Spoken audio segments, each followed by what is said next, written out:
waa kii dafa mel ni Moustapha la de Moustapha sama waaj yaa ngi koy wut de yaa ngi tàngal yaram bi de. waaw naka amul. dafa mel ni dama xamoon damay daje ak yow dama toog nii rek. maa ngi naan kii ni muy def fii. dama toog jàkkaaroog lag bi nii xam nga di jël air. waaw. nga romb ma quoi man maa ngi la soxla woon fan yii yëpp sax pour waxtaan ak yow ci actualité politique sénégalaise bi mbaa yàquma sa kii bi sa entraînement bi. non li ma dese bëriwul. ah la dese bëriwul vite fait rek ma dem.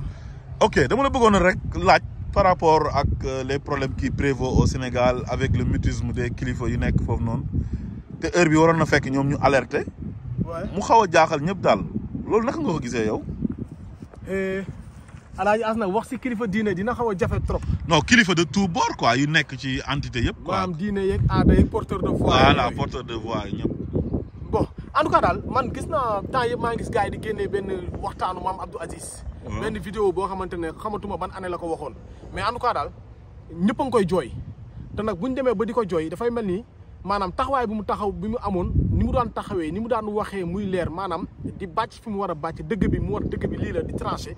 dafa mel ni loolu maanaam dafa mel ni amatuñ ko bu ñu demee ba koy jooy rek dafa mel ni amatuñ ko léegi nag mars 2021 dëkk bi tàkkoon na ba mu am 14 morts ñuy door a dégg ne kilifa diine yi yónnee nañ pour man loolu c'était trop tard médecin après la mort la tàkk-tàkk da nga koy fay ca ba muy door mais doo bàyyi ba mu def ay dégâts nga koy door a fay loolu pour man c'est trop tard te bu gars yi négligé 14 morts yi ku ko négligé rek daf fekk yow peut-être sa mbokk bokk ci wala amuloo ci doom. parce que xam yi gëm yaakaar naa ne kilifa yi ñu am Sénégal yëpp ku si sa benn doom dee woon ci 14 yooyu yaakaar naa ne di nga am beneen taxawaay bu dul bii ñuy gis xam nga léegi nag wax yombul mais en tout cas daal li ñuy ñaan mooy kilifa diine yi xaw ma ñu ngi wax suuf xaw ma waxuñu suuf mais bu fekkente ne daal waxaguñu nañu génn wax apaisé dañuy bañ li ñu daloon dalaat ñu parce que benn bakkan rek dafa fort asamalaak 14 te bii pas gis nga commencé war na am ay mort donc nañ anticiper.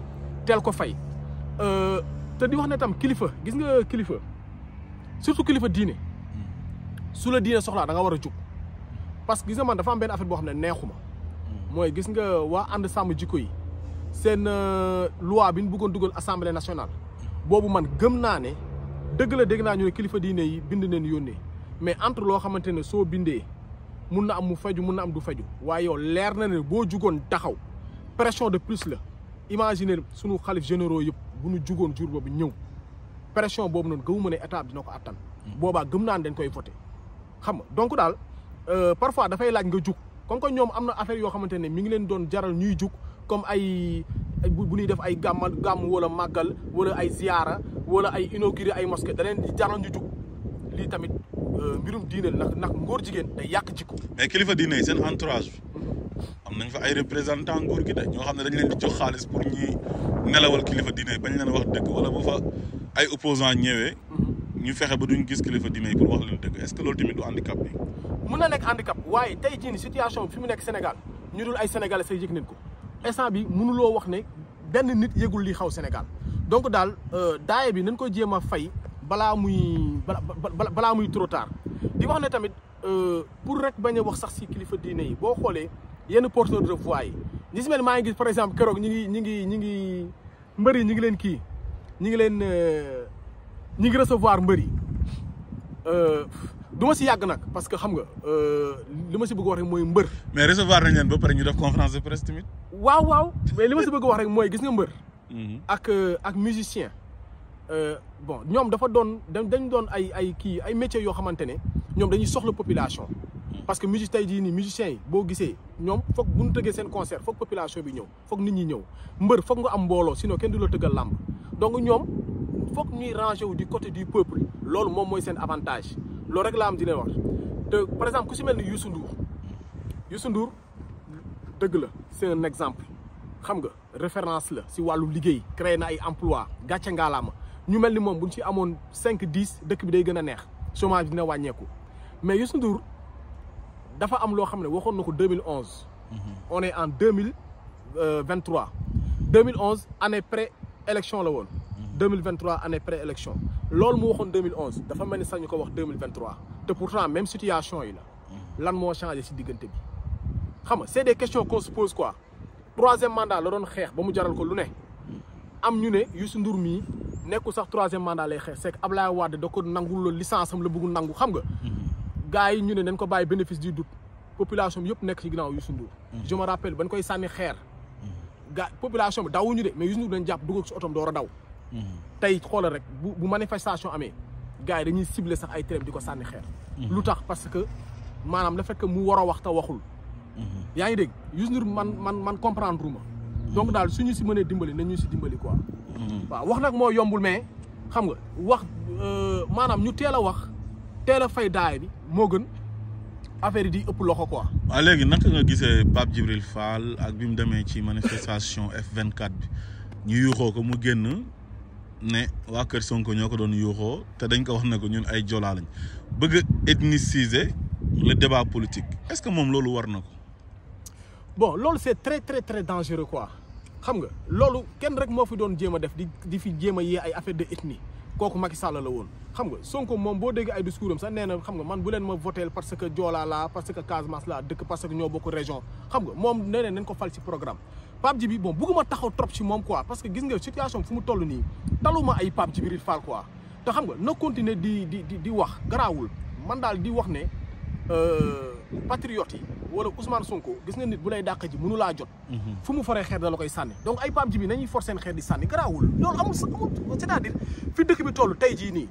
élection yi c'est dans 10 mois heure bi waroon na fekk ñu am ay débat télévisé yoo xamante ne nii xam nga dañuy wax si wàllum économie xam nga wax si wàllum gestion dëkk bi santé xam nga éducation sécurité dëkk bi ak suñuy ressources naka lañ koy gérer heure bi dafa waroon fekk mu doon ay débat d'idées nga gis opposant bi toog ki nekk au pouvoir toog wala ñaari opposant toog xam nga ku nekk wax programme quoi comme ça passe dans les autres pays mais ñun aujourd'hui bi xoola fu ñu nekk benn nit leen war a dem jëli ji mu ne du dem wuy ji parce que la ko ci fekkoon fekkaat ko ci ñeneen ñi naan non dafa wuy ji si ay détails yoo xamante ni nii te xamuñ ne àdduna bi dafa toll si benn virage boo xamante ni Covid bi ku mu yeewul mais dara dootu la yee Covid ba mu amee gis nga ku nekk tëj say frontières loolu boo mënul demal sa bopp foo jëm donc il est temps ñu nekk si ay débat yoo xamante ne xam nga day wax si suñu wàllu économie dëkk ak naka la ñuy progresser plutôt que ay ki toog naa si meeting bi kii wax ma li kii wax ma lee nañ wax ay débat d'idées quoi lu ñuy avancer loolu ëpp solo que détails yooyu mu nekk quoi. la nga gisee la dernière sortie du président Ousmane Sonko mu accordé interview waa Walfadjri Pierre-Edouard Faye depuis Ziguinchor. bon Ousmane Sonko ndeysaan di ko ñaanal jàmm avant may wax si kii bi quoi. di ko ñaanal jàmm gis nga dem su guddi dama tasante ak benn Camerounais bi mu ñëw. directement ñëw ne ma nii Ousmane Sonko incha allah rabi yàlla na fal di ko ñaanal. ne ma kii billahi wallahi li mu lay waxal nii de ne ma kooku dimension romb na Sénégal kii Afrique sax mun na ko jiite. xam nga ma xam ne nakate ñun ki ñu am du ma ne xamuñu ko sax waaye foo ko natt nakate weesu na fa. xam nga léegi nag dafa am lu ma gis gars yi di ko foowee muy affaire beñe dugub bi. beñe dugub waaw dama gis gars yi di ko foowee mais. lu am importance mi ngi ci loolu ça veut dire consommons local. macha allah xam nga ndeysaan bi mu naan waaw may lekk bañ a dugub xam nga ma gis gars yi xëy si guddi ma ne xam nga bu ne woon may lekk sama croissant wala sama kii xam nga da nga naan. loolu day wane ne waa ji moom daal. waa ji souverainiste la quoi. fépp partout patriote la partout. ba si li muy lekk loolooy consommons local gis nga tey jii nii yooyu bu ñu ko valoriser woon. suñu yenn affaires yi ñu am suñu ay jus di tax ak affaire yooyu noonu gis nga bu ñu ko valoriser woon. si ngay pour ñu feebar sax problème lay doon. même vestimentaire am lu muy sol. costume bëriwul rarement la koy sol. maa la ko wax costume africain bi rek lay sol. maa la ko wax billaay waa ji c'est un vrai patriote man nag li mu wax yëpp benn phrase moo ma ci intéressé. bu mu ne ñun suñu génération on n'a pas le droit de trahir. loolu c'est très fort en tout cas xaw ma kande mais moom. depuis ba mu tàmbalee ba léegi il n'a pas trahi te nduruwul sax kuy trahir soxlawul dërëmu Sénégal xam nga nekk na député xaaj salaire am ñett yoon ñaar yi mu joxe ko benn bi mu ciy dund nekk na 15 ans inspecteur des impôts et domaines mu défier état ak seen renseignements généraux ne fukki dërëm bu ma mës a lekkal état wala nit mës na ma ger la ñu ñëw taxaw fii ñu wax ko yaa ngi dégg foofu ñoom bu ñu fa amoon dara fa leen koy créer dossier denc ko foofu boobaa kenn du si mën dara xam ginnaaw nag waa ji moom xool nañ parcours am macha allah ñu déglu discours am macha allah ñu xool programme am boo xoolee fii sans parparloo programme Ousmane Sonko programme gënu ko Sénégal xam nga kon koy waa ji sawaay nen ko ñaanal yàlla xam nga incha allahu rabbi si jàmm ak salaam yàlla falal ñu ko ñu ànd ak moom liggéey je dis très bien ñu ànd ak moom liggéey Sénégal. waaw léegi li nga doon wax sànq ci beñe bi dama bëgg ñu ñëwaat ci. moom faloogul mais moom il crée des emplois ba pare lépp lu mu wax rek dafay jur chiffre d'affaires bi mu weqee. gars yi defar nañ ay t-shirt mu am chiffre d'affaires. bu mu waxee beñe dugub bi démb dégg naa beñe dugub maire yi doon jaay beñe dugub chiffre d'affaires bu ngand lañ am dégg naa ndax nit ñi dañ doon rang pour am beñe dugub waaye léegi ku faloogul dëkk bi di naat defal di économie bi di jóg mais kooku bu faloo sa waay ni muy demee kon. non c'est que waa Sénégal ñoo bari caaxaan rek parce que ba ma gisee ñuy rang beñe dugub dama ne non booy yi dañuy plané quoi.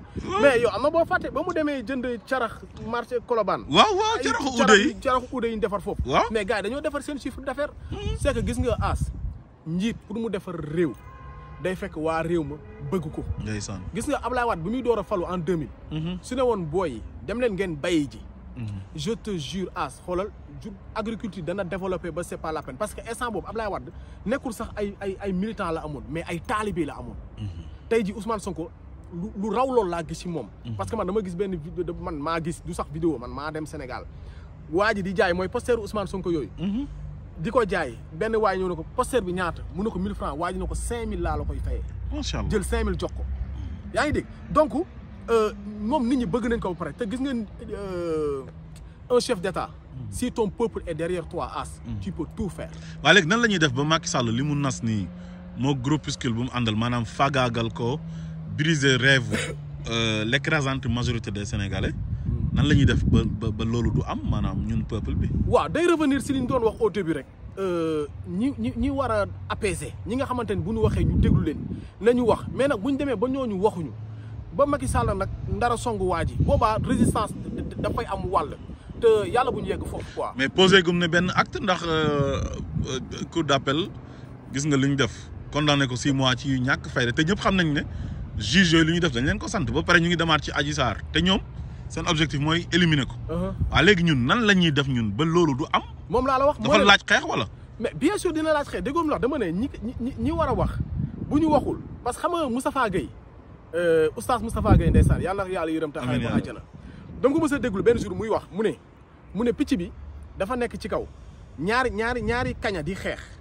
xam nga sondel baa ngi fa picc bi moom mu wàcc ba si góor gi. góor gi toog si néeg bi néegu ñax la mu ne ko. doo wax ñaar ñii ñu arrêté xeex góor gi ne ko sama yoon nekku ci. mu dem ci nag bi ne nag bi doo ñëw intervenir nag bi ne ko sama yoon nekku ci mu dem si fas bi ne ko sama yoon nekku ci. mu ne kon baax na picc bi moom mu yéegaat ci kaw xam nga picc bi moom il est en hauteur. waaw gis na ñaar kii kañoo yooyu ba ñuy xeexee ba dal ci kaw sondel bi dafa taal néeg bi. góor ga dee. yaa ngi dégg ba góor gi deewee nag bi ba ñuy dëj ñu rey nag bi. yaa ngi dégg fas bi moom la gars yi war di wër dëkk yi yeneen dëkk yi aux alentours pour yëgale dëj bi. fas bi dafa daw ba mu yegg ci dafa dee. loolu mooy ay du yem si bopp boroom. ña war a wax nañu wax parce que kenn xamul bu cette fois-ci bu tàkkee. parce que cette fois-ci coogi fee lay doon. donc bu tàkkee kenn xamul kuy mucc.